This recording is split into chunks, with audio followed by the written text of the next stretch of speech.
Well, let's just freak him out here. He's standing in that area, right? Let's see. Seriously, I want to know what it does. You can't just be like, "Oh, I shouldn't show this to you when I'm gonna play with it." I don't know. I can't think of a good place to use it at. What does it do? You can at least explain that to me. You got it right there in front of my face. I don't know what it does. I'm like, I don't know what it does. We'll have to find out. Let me just like press this here, see what happens. holy crap! You just deleted all that, Oh no! We lost all our junk! dude. Whatever will we do? That's awesome. I gotta put this back in the right here. I don't... this is very tricky. Do you have unlimited magic or something? You probably do. No, I do not. I'm almost out. Remember, I was chugging green potions in the... Oh yeah, I that's chugged like 5 green potions. That's what they're for, man. I've never actually had to use them before. Those are great. Alright, let's see if I can get this. Oh! Oh, it's back. What in the? Oh! Dad, look what happened. It looks like I just shoved an area inside a force flask and then restored it. Why would you want to do that? Why would you want... What do you... Why would you want to do that? Look at all this junk. Every chest, every tile entity. Everything that was inside here. Exactly as it was. Okay. You could pick up an entire area and move it. You could build something above ground and then place it underwater. Dude. But it's so specific, it's hard to use properly. That's cool. And it doesn't have any limiters yet, so it's way too powerful. Sounds awesome, though. Now, it actually does not store the data on the item in your inventory, because that would be ridiculous and it would teleport around your inventory. It uses one of the other methods that I've come up with to store data, and actually saves it, much like the sturdy things that are saved when you die.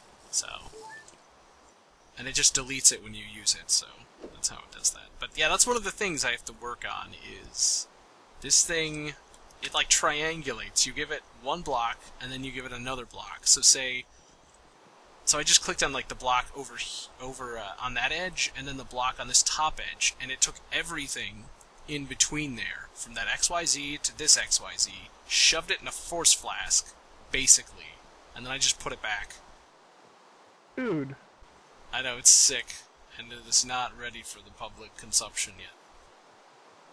That's freaking awesome. Yeah, the only real, like, serious issue is that you have to, it unpacks based on the exact XYZ, so I actually have to find the block that is facing, it'll unpack to the southeast, basically, so I had to make that area out there and place it on that exact block.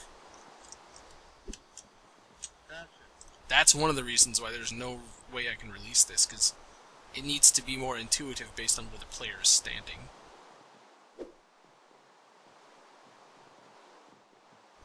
Yeah. That's the first I've seen of that. That's raw power right there that I need to spend some serious time on. But I don't know if I'll release it for some time. Still, I might use it from time to time for our purposes, just for fun. Oh, I've exhausted all the resources in this area. Click, click, push. Time to move. This mob spawner could be in a better location. Now, what I did with this is I made, and it took me a while, but I programmed a framework by which I can... Okay, see this thing right here? I can actually serialize things, any areas. This actually turns it into data that I can use, not only use, I can save to a file, recall it, and I actually can go ahead and build structures that I can serialize and recall later in Minecraft, even just from a data file. And what I did is I actually did that for world generation. I built a structure in Minecraft, serialized it, saved the data, I import that as a default a default structure, and the structure can actually generate in Minecraft now. I see. So that's how you made all your world gen stuff. Basically, just read from a file and say unpack here.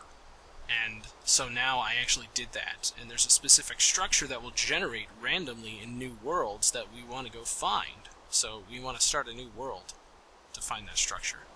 So like if you build something like, oh, we should make this totally cool, because in the future we're going to need more and more structures, so I really needed to hammer this out. And basically this rod of building, even though it may not be available to the public ever, is something that I can use to make structures. Oh, okay. Of course, anybody with creative mode access can pull one out and mess with it, but they'd have to be a mod anyway, so they can do what they want. I like that. That sounds pretty gosh darn sweet. Yeah, it is. I imagine it'll save me a serious amount of time for like the generation things, because then I don't have to sit there saying, okay, I have to program this block by block. I can just legitimately build it, and then say, now let's have this generate somewhere.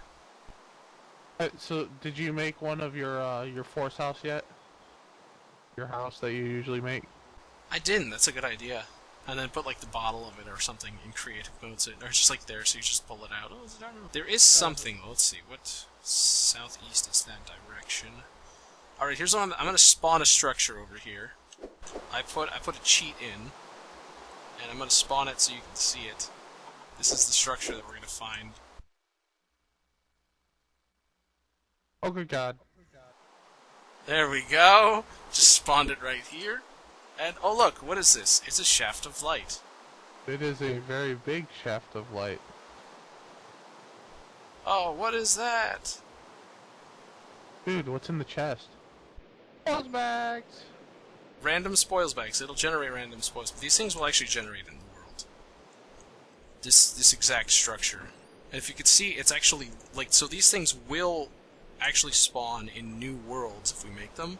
They'll spawn occasionally, maybe about the rarity of dungeons with less. I don't know, there's something around them. We need to check this. But if you see, there's this column of light in the middle of this. Do you see this?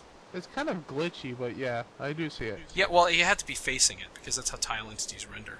But these dudes, these are, do you know what these are? The fairies. I've seen them before. Yeah, I like that. Oh God. Alright, grab a fairy, quick. I don't have any. I tossed all No, my just bottles out touch here. one. It restores your health. I was just trying to demonstrate that. No, you walk into them. They disappear and it restores your health. Oh, that is so cool. Yeah, that's their feature. So this is a randomly generating structure. It's called a fairy fountain. And what this thing is, there's like an invisible block tile entity here that's making this light structure, and it's also occasionally spawning fairies. It'll make sure that there are up to like 4 or 8, I think 8, in a 4x4, like 4 block region. And the fairies, when they spawn, they'll move around a little bit, but they tend to stay right where they spawn, basically. They just kind of fidget a little bit and flap. Yeah, those are pretty cool looking. Now, the nice thing about a bottled fairy is, and I will go ahead, I will just give you that. Got it. Once you go ahead and find a way to die. Like jump off into the void. Don't do that. Not that way. That'd be the one way that you do not want to die. Is that gonna work? Oh, what the? Oh, what happened, Dan? You spawned right where you died. Dude. Alright, so what happens here, and I'm just gonna go ahead and show this over here. Use my magic up and I fell! Oh, I died! And boom, I respawned right where I died. Blue Dart Pro isn't familiar with the energy meter. It spawns you right where you died, right? And it gives you... It removes a bottled fairy from your inventory if you have it, and it actually restores your position in whatever dimension you're at, all of your items, and your health and hunger. It also actually restores your experience, but that doesn't seem to work. So that's probably another mod problem. So if you have a bottled fairy in your inventory, it'll bring you back to life like it does in the Zelda game. Hooray for Zelda references. Yeah. So it's nice to find these things, because then if you do, you can bottle some fairies and get yourself some insurance. Because these guys will yeah, there's no way to move this, though, except for with this building rod, which usually you can't get. Also, this area is lit with invisible camo torches. Are these force bricks? These are all actually force bricks, yes. They look like actual stone brick. Yeah, they're the light gray variants.